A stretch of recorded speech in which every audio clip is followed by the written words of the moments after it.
Assalamualaikum warahmatullahi wabarakatuh. Sebelumnya, perkenalkan nama saya Siti Nurbandiah, NIM 19 10 20 11 20, kelas 3B, semester 5, S1 Keperawatan, Universitas Aisyah Yogyakarta. Di kesempatan video kali ini, saya akan membuat mengenai video evaluasi obat sitostatika. Nah, di kesempatan kali ini saya akan menjawab beberapa pertanyaan atau Q&A. Langsung saja pertanyaan yang pertama. Oke, pertanyaan yang pertama yaitu apa sih definisi dari sitostatika ini? Nah, sitostatika ini biasanya sering juga disebut dengan obat anti kanker. Nah, biasanya untuk kemoterapi seperti itu. Nah, obat anti kanker ini memiliki sifat yang sangat keras dan memiliki efek samping yang sangat berbahaya bagi fisik. Maka, saat pemberian ini harus dilakukan dengan pemberian yang khusus.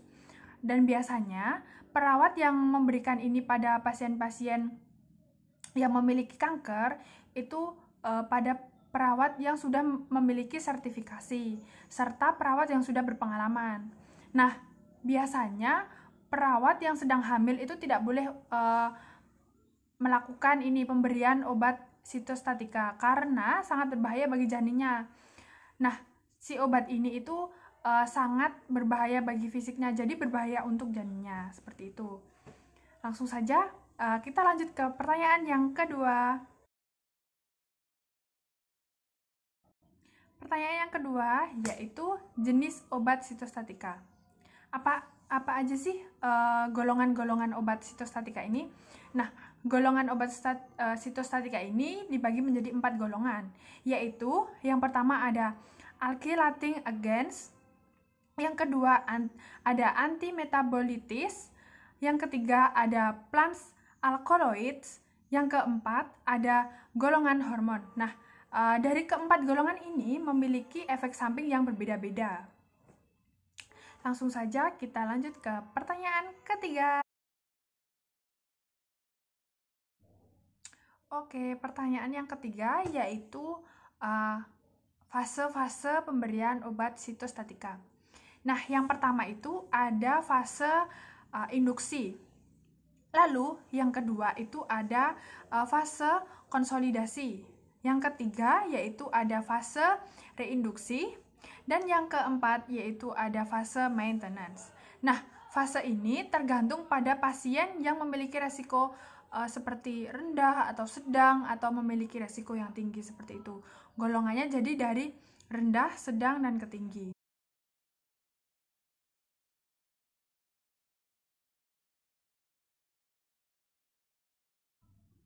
Oke, langsung saja ke pertanyaan yang keempat. Nah, pertanyaan keempat ini efek samping dari sitostatika. Oke, efek samping ini tergantung pada obat yang sudah diberikan kepada pasien. Jadi, biasanya setiap pasien mengalami efek samping yang berbeda-beda. Tetapi, pada umumnya, pasien ini mengalami peningkatan resiko perdarahan pada area intravena. Lalu ada infeksi, anemia, kulit kering, mual muntah, konstipasi atau bisa saja diare, biasanya juga kesulitan menelan, nyeri otot, terus mood swing. Nah, mood swing ini bisa saja kadang-kadang bisa marah-marah sendiri, terus tiba-tiba nangis, tiba-tiba bisa suka sendiri, seperti itu. Oke, langsung saja kita pertanyaan yang kelima.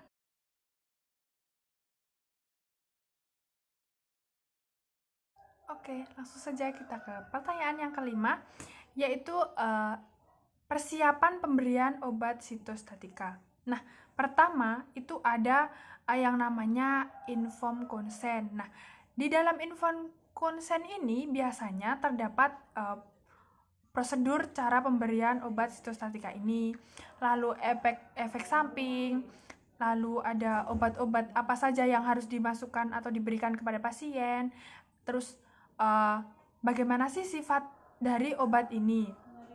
Nah, kita jelaskan kepada pasien agar pasien ini nantinya tidak kaget setelah terjadi efek samping seperti itu. Misalkan pasiennya dewasa, kita langsung saja jelaskan kepada pasien. Tetapi jika pasiennya anak-anak, biasanya kita jelaskan kepada orang tua si anak tersebut. Bisa dijelaskan pada keluarga yang lainnya. Ya, tergantung siapa yang menunggu pasien ini.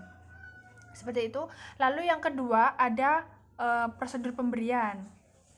Seperti prosedur pemberian obat seperti itu.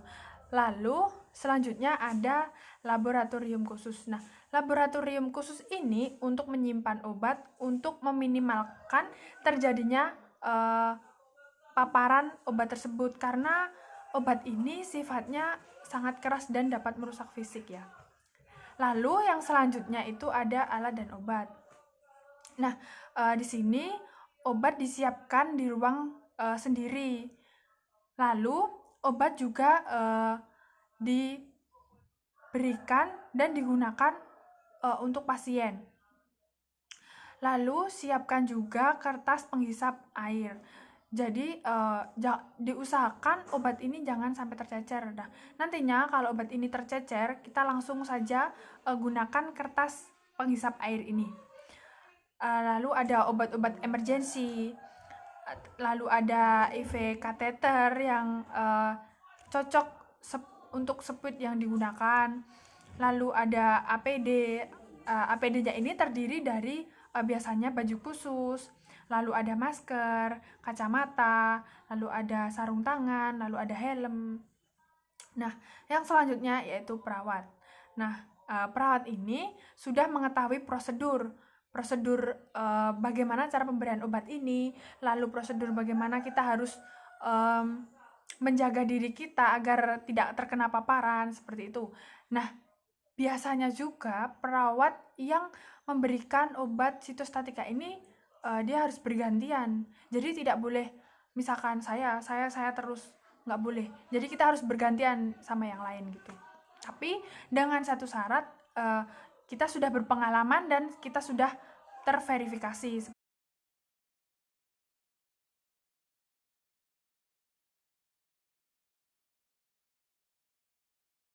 Pertanyaan yang keenam. Nah, di pertanyaan yang keenam ini apa saja sih alat yang disiapkan untuk pemberian obat sitostatika? Nah, yang pertama kita harus menyiapkan obatnya terlebih dahulu. Obat yang harus kita berikan kepada pasien ini. Jangan sampai salah. Nah, yang kedua yaitu cairan NaCl. Nah, cairan NaCl ini kandungannya 0,9% untuk nantinya mengoplos dengan obat yang sudah kita siapkan tadi. Lalu kita siapkan APD. APD-nya seperti yang sudah saya sebutkan tadi, ada sarung tangan, baju khusus, helm, kacamata, seperti itu. Lalu ada spuit 5 cc itu nantinya untuk mengambil obatnya. Lalu ada spuit yang 10 cc itu untuk kita mengoplos antara NaCl dengan si obat itu. Lalu selanjutnya juga kita menyiapkan infuset. Nah, infuset ini untuk kita memberikan obat pasien.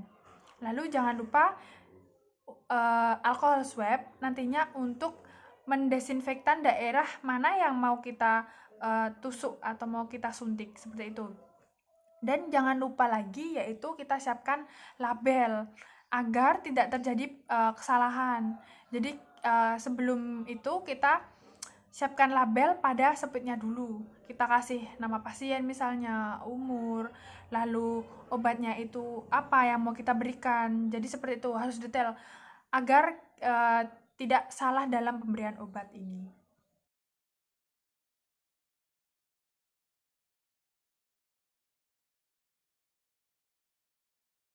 Pertanyaan yang ketujuh, oke, yaitu tahap persiapan obat sitostatika. Tahap persiapan ini, yang pertama, kita harus melepas semua aksesoris tangan, jam tangan, gelang, cincin, seperti itu. Selanjutnya, kita mencuci tangan 6 langkah dengan benar menggunakan sabun. Setelah itu kita menggunakan APD, lalu kita menggunakan baju pelindung dan sepatu pelindung. Lalu kita juga menggunakan double masker. Yang di dalam kita menggunakan masker medis, yang bagian luarnya kita menggunakan masker N95. Nah, selanjutnya kita menggunakan pelindung kepala atau head cover, atau bisa juga kita sebut sebagai helm, seperti itu ya. Nah, selanjutnya kita juga memakai kacamata pelindung, lalu menggunakan sarung tangan yang steril. Seperti itu beberapa tahapan persiapan untuk kita pemberian obat sitostatika ini.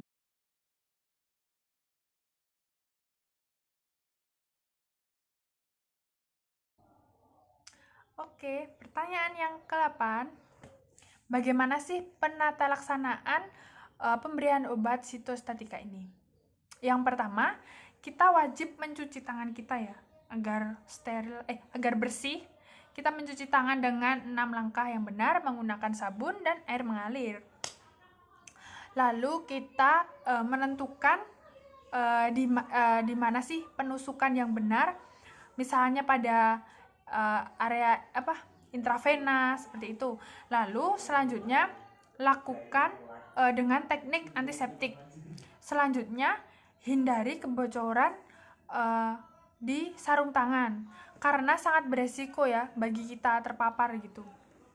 Jadi kita hindari, usahakan jangan sampai bocor sarung tangannya. Lalu kita memakai APD. Terus usahakan obat jangan sampai tercecer ya, karena sudah saya sampaikan obat ini sangat keras dan dapat jika kita terpapar itu bisa membuat organ fisik kita itu terluka. Selanjutnya, waktu kita membuka obat atau kita mengoplos obat seperti itu, jangan terlalu dekat dengan muka, karena bisa saja terjadi hisapan. Kita menghirup secara tidak sengaja, seperti itu. Lalu buat label pada sepuit agar obatnya tidak tertukar dengan yang lain. Lalu kita juga tahu itu obat apa, terus untuk pasien atas nama siapa, umurnya berapa, alamatnya di mana, seperti itu. Agar tidak salah dalam pemberian obat, yaitu tadi agar tidak tertukar. Nah, lalu jika obatnya tercecer, kita harus cepat-cepat langsung bersihkan menggunakan kertas hisap air itu tadi. Nah, selanjutnya kita masukkan obat kemoterapi itu. Setelah kita sudah melakukan tindakannya semuanya, jangan lupa kita untuk memonitoring pasien. Apakah pasien setelah diberikan obat itu mengalami efek samping, seperti itu. Jadi kita harus memonitoring pasien. Hal-hal apa saja sih yang harus kita perhatikan? Yang pertama, kita tempatkan pasien di ruang yang diisolasi. Lalu selanjutnya disiapkan juga APD untuk keluarga pasien yang menunggu. Biasanya kan anak-anak kan biasanya ditunggu sama ibunya atau ditunggu oleh keluarganya lah ya. Kita siapkan APD seperti kacamata, topi, helm, baju khusus, seperti itu. Dan jangan lupa juga kita siapkan masker untuk pasien yang menunggu, keluarga pasien yang menunggu. Nah, selanjutnya yaitu kita melakukannya itu harus menggunakan teknik antiseptik. Selanjutnya, kita melaksanakan atau melakukan pendidikan kesehatan kepada keluarga yang selalu menunggu keluarga ini. Jadi, kita harus mengajak kerjasama agar terlibat dalam perawatan si pasien ini. Tujuannya untuk apa? Keluarga ini tuh dapat mensupport si pasien ini, ngasih dorongan bagaimana caranya bisa sembuh, seperti itu. Kita harus ngasih dorongan ke pasien serta keluarga agar bekerja sama pasien ini cepat sembuh, seperti itu. Bila mana mungkin alat-alat makannya si pasien ini disendirikan, alat medis bila mana mungkin juga disendirikan. Oke, pertanyaan yang terakhir nih sangat menarik ini. Ada pertanyaan 8 benar pemberian obat. Nah, 8 benar pemberian obat ini, yang pertama yaitu ada benar pasien, yang kedua benar obat, yang ketiga benar dosis, yang keempat benar waktu, yang kelima benar rute, dan yang keenam kita harus memberikan informasi kepada pasien agar tidak kaget nantinya, seperti obat apa yang kita berikan, lalu apa efek sampingnya gitu. Semisal kita tidak memberikan informasi kepada pasien, jika ada efek samping nantinya pasien ini akan kaget gitu. Jadi kita harus memberikan informasi terlebih dahulu. Nanti setelah diberikan obat ini ada efek sampingnya tidak? Jika ada, kemungkinan efek sampingnya seperti ini gitu. Jadi kita harus menjelaskan kepada pasien. Yang ketujuh yaitu respon. Nah, respon ini yaitu respon dari pasien ini. Jadi kita jika melakukan pemeriksaan atau pemberian obat, kita tentunya harus percakapan dengan pasien kan. Jadi bagaimana sih respon pasien ini dengan kita? Nantinya juga respon jawaban dari pasien ini penting untuk tindakan kita selanjutnya. Nah, yaitu di tahap ke-8 ini, yaitu dokumentasi. Nantinya kita akan menulis semuanya, data-data pasien. Tadinya apa sih tindakan yang sudah kita lakukan? Obat apa yang kita berikan misalkan? Lalu dengan pasien siapa? Lalu apa sih respon pasien ketika kita berbincang-bincang dengan pasien? Seperti itu. Oke, karena ini pertanyaan yang terakhir, saya cukupkan sampai di sini. Terima kasih yang sudah bertanya-tanya kepada saya. Kurang lebihnya saya mohon maaf. Wassalamualaikum warahmatullahi wabarakatuh.